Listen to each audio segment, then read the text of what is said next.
What's going on, everyone? Mailbag time here at the Broncos Breakdown. We're going to answer questions that came in during our live show, which airs, by the way, every single Tuesday during the offseason at 3 p.m. Mountain Time. If I want to continue to have the studio space and time for that, I need to show my bosses that people enjoy this show. So do me a favor and hit that thumbs up button down below. First question coming in from Aiden.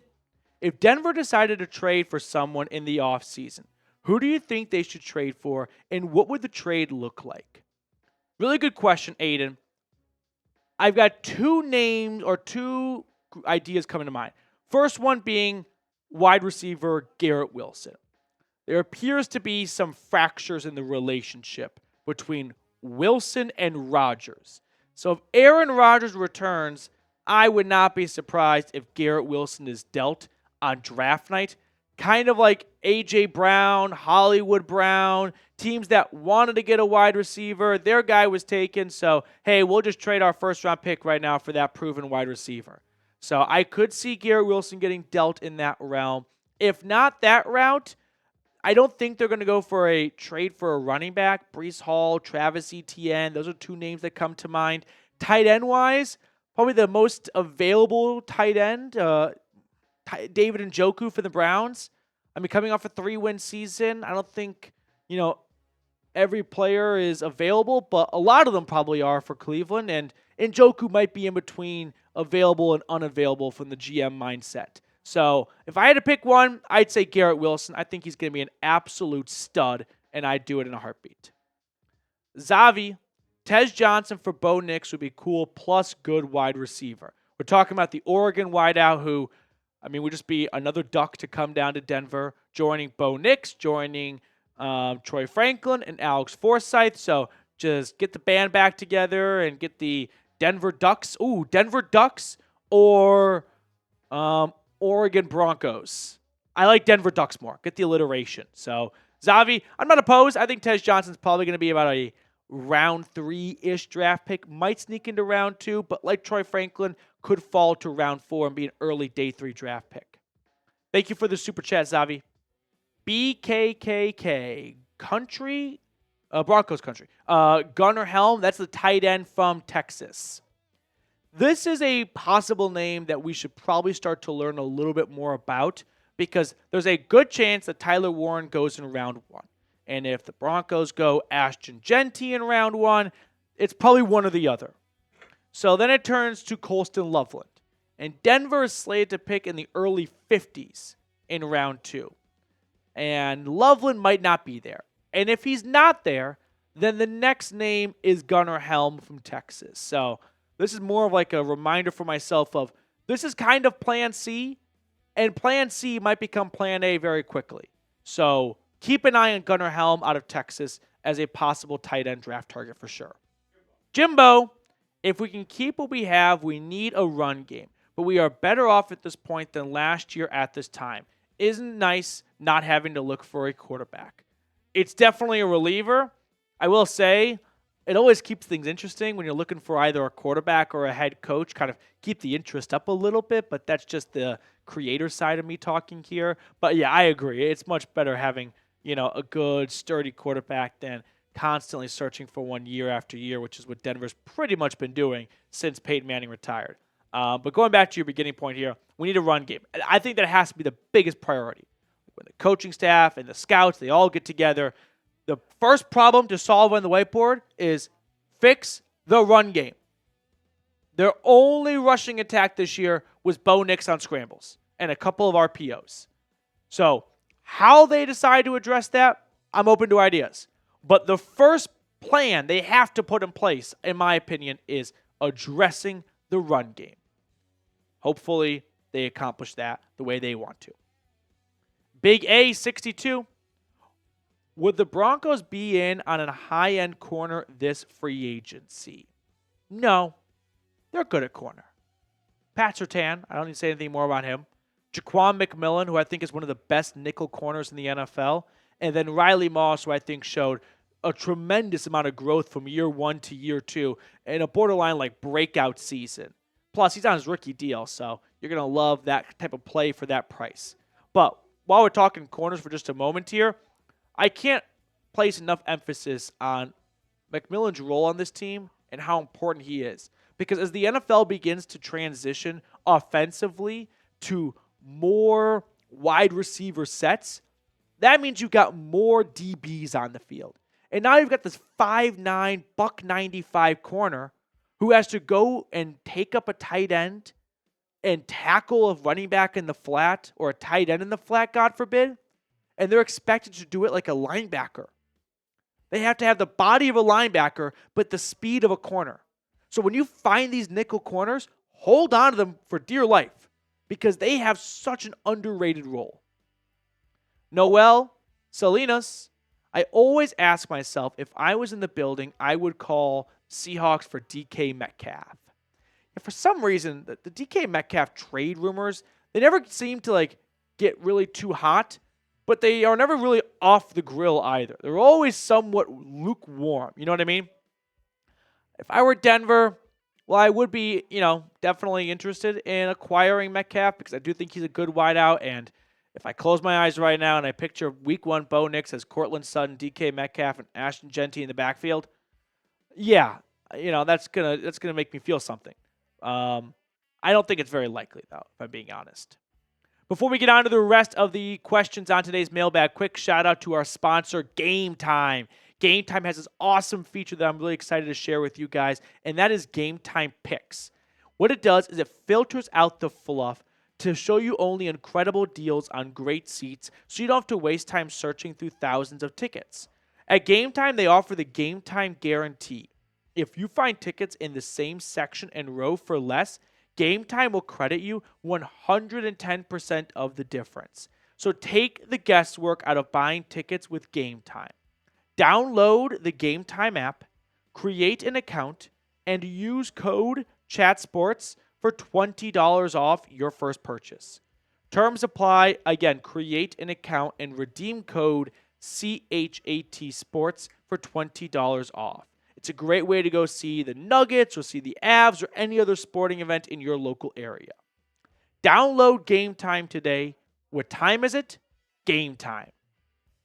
Frank Stone, what is the pick if neither Ashton Genty or Tyler Warren are available? Really good question, Frank. The answer is we're screwed because those are my top two guys. But let's just say that happens. Let's say the Bears take Genty and the Dolphins take Tyler Warren. Okay. Next up for me, I'm going to start going through the mindset of best player available with some slight of preference at positional need. Broncos don't really need an offensive lineman. Wide receiver, Luther Burden out of Mizzou comes to mind. He's in that range because the Arizona wideout, McMillan, he's going to go probably top 15. So I don't think he'll be there at 20. But if he is there at 20, I would definitely get behind that for sure. But Luther Burden on Mizzou, he comes to mind. On defense, you might want a safety because I wasn't really encouraged by P.J. Locke this year. Malachi Starks, the safety out of Georgia, is the top safety in this class. He's the only one that's going to go in round 1. I don't think he's going to escape the top 15 either, so I'm not going to put my eggs in that basket. Not really a linebacker, maybe Jahad Campbell out of Alabama, but I'm confident that Alex Singleton coming back and what we saw this year out of Cody Barton, I don't want to move on from him. So, interior defensive line, kind of aging a little bit there. You could look to replace DJ Jones, get a nice new big nose tackle. What's Walter Nolan out of Ole Miss? I'd probably go with Walter Nolan out of Ole Miss or Luther Burden in terms of expected to be there at pick number 20. Great question, Frank. Michael, what is the Broncos' biggest need on the Broncos defense in the NFL draft? Safety comes to mind because I'm confident at corner. I like your 3 starters. You don't need a new starter. Depth's always nice, but let's target new starters first. Safety is definitely one that comes to mind, like I said. Linebacker I'm content with. You could always add to your pass rush.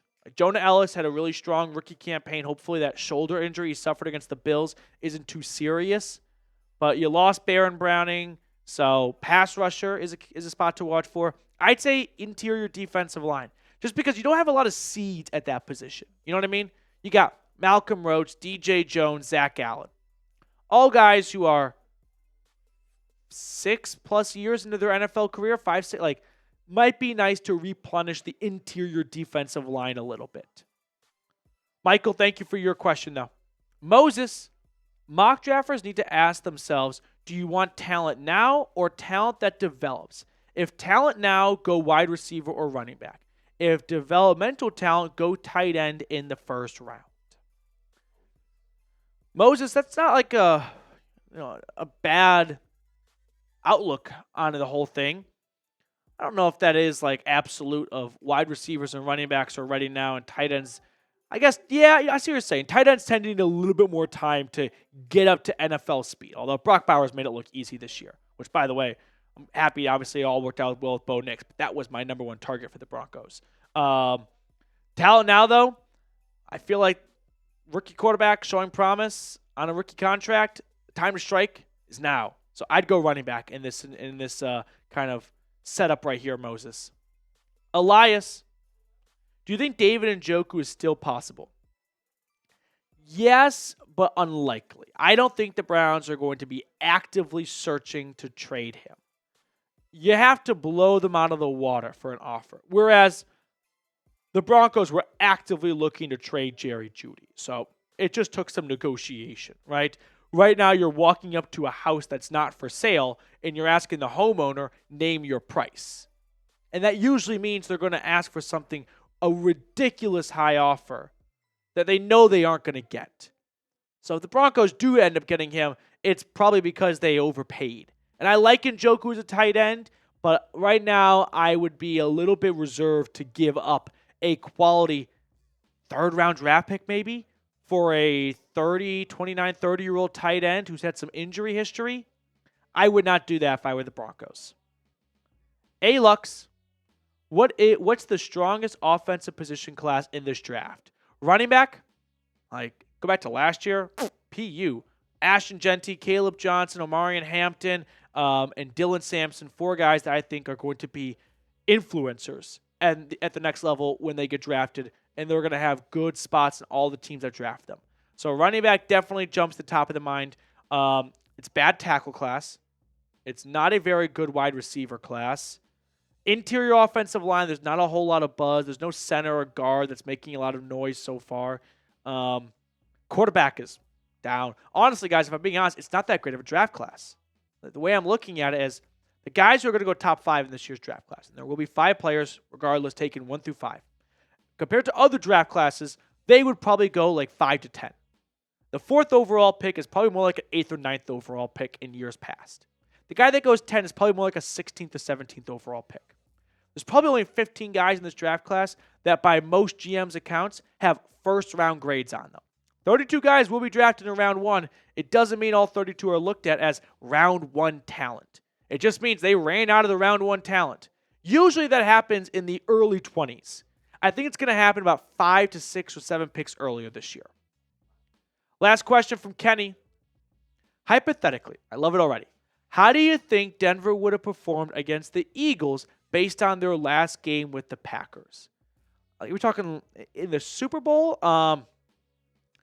I don't think the Broncos, hypothetical, I don't think the Broncos, if they met with the Eagles this weekend, would beat Philadelphia.